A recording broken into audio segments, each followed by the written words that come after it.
Mani sauc Valērijas Snicerevs.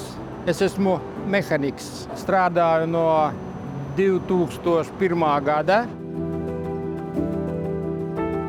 Tas bija 8. martā, tieši manā dzimšanas dienā.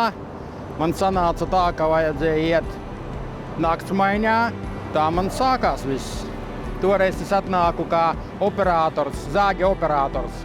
Tad ražojam gultu līstus un man vajadzēja tos graizīt. Pirmo, kad atnācu, es strādāju pa 12 stundām, 3 dienas un 3 naktis. Pamaiņām. Tagad man pamaiņām nevajag iet. Un darbs mans tieši ir tehniskais. Bērni izauga, piedzima mazmeita, jau 5 gadi viņai. Tā. Dzīvokļi pamainīju šo laiku. Tāds svarīgākais tas neiziet prom, kad bija grūti laiki, lai palikt šeit varētu. Es visvairāk novērtēju sociālo paku, attieksmi pret mums.